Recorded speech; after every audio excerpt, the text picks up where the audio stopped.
In the mountain town of Willowford, tucked between mist-covered hills and a river that shimmered like glass in the early morning, sat a modest little church, St. Mercy's. It didn't look like much from the outside. The paint on the steeple peeled with every hard winter. The stained glass windows fogged in the cold. Ivy crept up the side like nature was trying to hug it back to life. And yet, people came. Not for the grandeur, not for the choir, but for the door. It's true. It was a simple wooden door, slightly bowed from years of storms. Its faded green paint flaked in layers like tired skin. The bronze handle was worn, smooth from generations of hands. But no matter how many times someone repaired it, the door wouldn't stay shut. It's true. On windy days, it creaked open like it had something to say. On summer nights, it swayed softly in the breeze. And on cold mornings, it stood slightly ajar, inviting but not careless.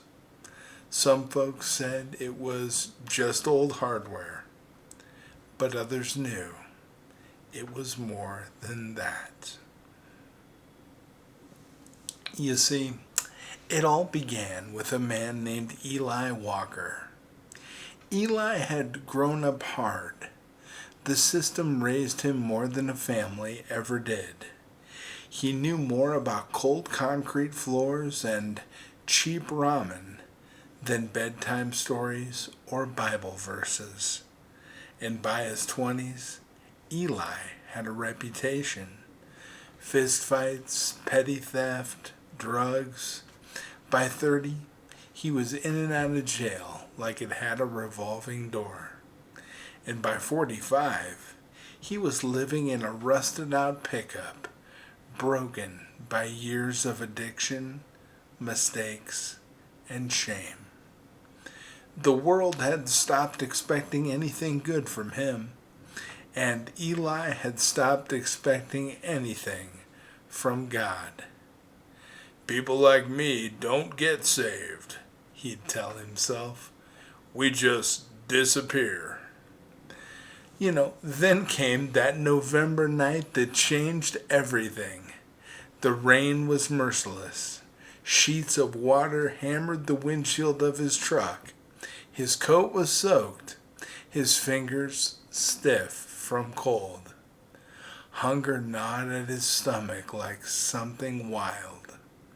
He drove into Willowford on fumes, engine coughing its last breath, and parked near a small brick building with a steeple and a soft porch light still glowing through the storm.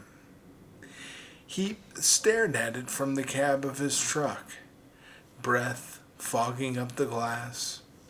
No way they'd let someone like me in. But something pulled him. Not a voice, more like a feeling, like warmth calling him from the cold.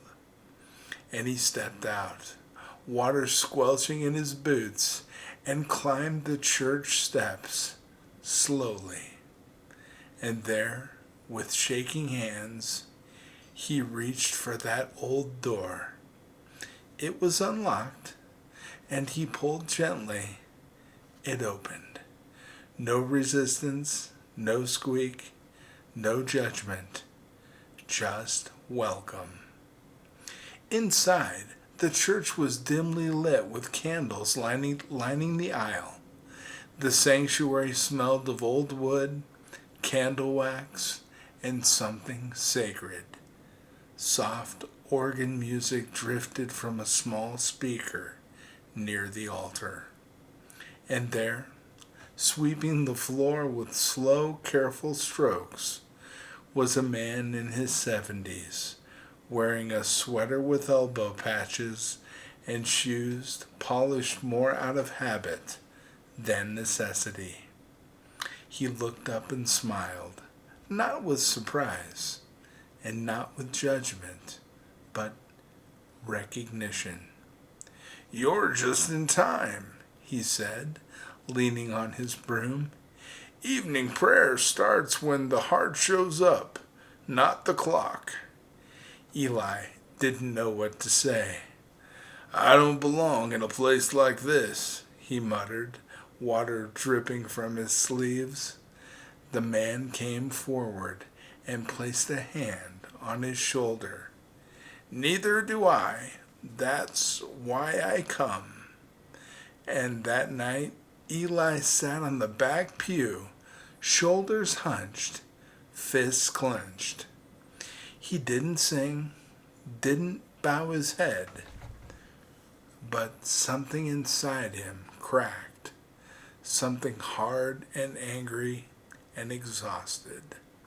And for the first time in years, he wept. Now Eli kept coming. He never announced himself, never demanded attention. He swept floors, repaired hymnals, took out the trash without being asked. He found a job at the local feed store, attended a recovery group in the church basement, bought a new coat, gained weight, smiled for the first time in ages. And people noticed. "Is that Eli Walker? Didn't he used to... Wasn't he the guy who..." Yes, he was. And now he was someone else too. On Sunday, a deacon offered to replace the door. "Got a new latch system, Pastor. It'll keep out the cold." Eli stepped in and shook his head gently. "No, leave it. That door saved me." Everyone chuckled, thinking he was joking, but Eli looked them in the eye, steady and serious. "When I had nowhere left to go, I didn't have to knock. The door swung open like it had been waiting for me.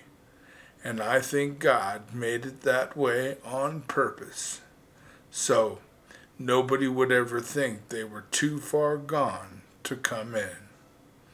And years later, a teenage girl named Leah stood outside St. Mercy's. She was 6 months pregnant, homeless, addicted to pills. Every shelter had turned her away. Her parents stopped answering her calls. She stood there for 10 minutes, then 15. Tears blurred her vision. She reached for the handle, but she didn't need to. A breeze stirred, and the door opened on its own. Inside, Eli was sweeping the floor, just like that night years before. And he looked up, eyes kind. "Funny thing, that door," he said with a smile. "It doesn't know how to stay shut, and neither does grace."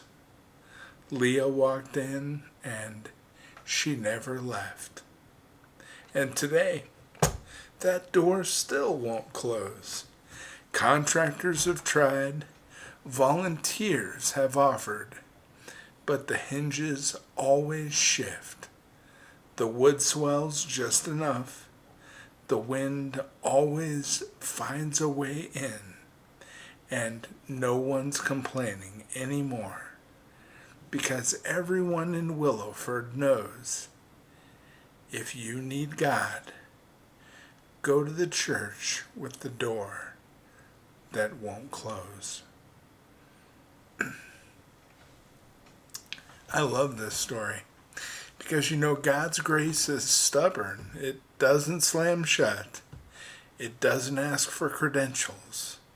And it doesn't care how far you've fallen. It just opens. and waits and welcomes. So if you've ever felt too dirty, too broken, or too late, just come to the door because it's already open. God bless you, my friends.